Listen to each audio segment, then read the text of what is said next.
Bismillahirrahmanirrahim. Assalamualaikum warahmatullahi wabarakatuh. Bihamdillahi wassalatu wassalamu ala rasulillah wa ala alihi wa sahbihi wa mawalah wa la hawla wa la quwata illa billahi wa ba'du.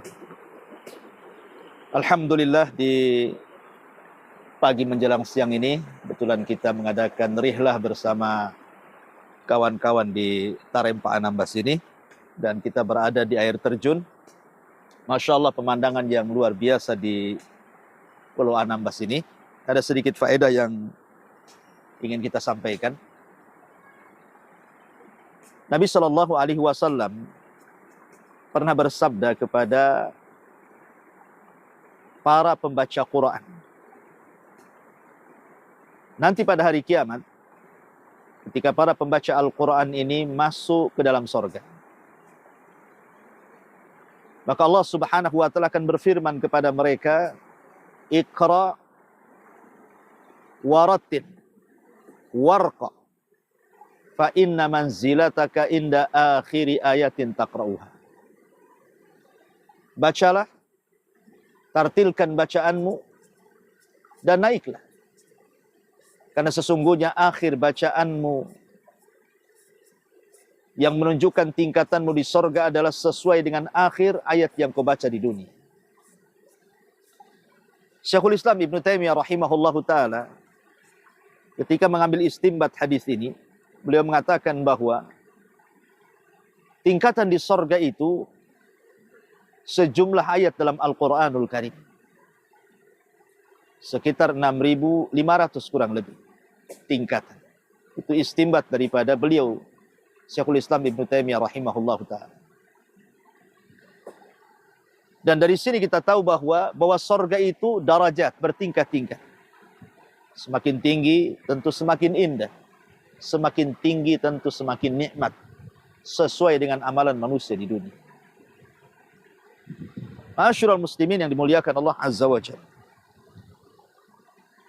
Cerita sedikit tentang sorga. Sorga ini darun a'addallahu lil muttaqin. Sebuah tempat yang Allah Subhanahu wa ta'ala sediakan untuk orang-orang yang bertakwa. Di mana Nabi sallallahu alaihi wasallam mengatakan, a'adadtu li ibadis salihin ma la 'ainun ra'at wa la udhunun sami'at wa la khatara 'ala qalbi bashar. Aku peruntukkan untuk orang-orang saleh kenikmatan di sorga itu sesuatu yang tidak bisa dilihat mata, didengar telinga, terlintas pun tidak, saking nikmat. Bahkan Nabi Shallallahu Alaihi Wasallam pernah menceritakan tentang orang yang paling mengalami keperitan hidup di dunia, tidak pernah bahagia mulai lahir sampai mati. Tetapi Allah takdirkan dia termasuk penduduk sorga. Kemudian Allah Subhanahu Wa Taala celupkan dia di sorga satu kali celupan. Kemudian Allah berfirman kepada orang ini, hal marra bika min adzabin qat. Apakah kau melalui azab walaupun sedikit setelah dicelupkan ke sorga? Dia mengatakan, demi Allah, sekarang sudah kulupakan semua keperitan yang pernah kualami di dunia. Subhanallah, satu kali celupan menghilangkan keperitan dunia yang dialami selama ini. Bagaimana kalau orang ini masuk ke dalam sorga? Itulah nikmatnya sorga. Di mana sorga itu Allah Subhanahu wa ta'ala sediakan sungai-sungai. Lihat sungai di sini saja luar biasa. Jernih, dengan ikan-ikan kecilnya, anak-anak bisa mandi, bahkan bisa langsung diminum. Bagaimana di sorga? Tentu lebih indah daripada sungai yang ada di sini. Bahkan bukan hanya sungai berupa air putih jernih bersih saja.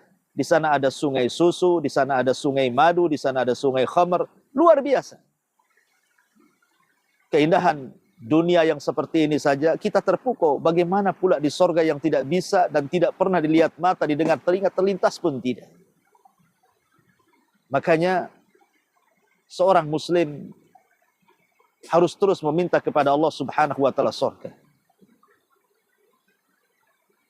Ketika seorang sahabat namanya Rabi'ah radhiyallahu an, anak kecil yang suka membantu Nabi SAW menyiapkan air wudhu beliau. Kata Nabi SAW, mintalah sesuatu kepadaku. Kata Rabi'ah ibn Ka'ab ini, al-Aslami, yang masih kecil, belum balik. Dia mengatakan, ya Rasulullah, aku hanya ingin menjadi temanmu di surga. Subhanallah. Anak kecil di zaman Rasul meminta kepada Rasul ingin masuk ke dalam surga. Tentu kita seorang muslim teruslah meminta kepada Allah Subhanahu wa taala agar kita dimasukkan ke dalam surga Allah Subhanahu wa taala.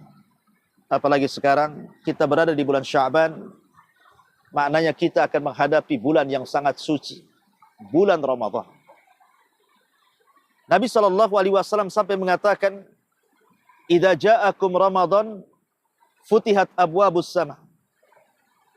Wa fi riwayatun futihat abwabul jannah wa ghulliqat abwabun niran wa sufidati syayatin. Apabila datang Ramadan kepada kalian, maka pintu-pintu langit dibuka, pintu sorga dibuka, pintu-pintu neraka ditutup, bahkan setan diborgol. Kita akan menghadapi bulan di mana pintu-pintu sorga itu akan dibuka dan Allah akan letakkan para penyeru. Ya baghilil khairi aqbil, wahai orang-orang yang mencari kebaikan, masuklah lewat pintu itu. Ma'asyiral muslimin yang dimuliakan Allah Azza wa Jalla. Oleh karena itulah maka persiapkan Ramadan di bulan Sya'ban ini dengan memperbanyak amalan-amalan yang bisa memasukkan kita ke dalam surga seperti berpuasa, sunnah, qiraatul Quran, qiyamul lail. Karena orang yang membiasakan ibadah, maka dia akan mengalami kelezatan dalam hidup.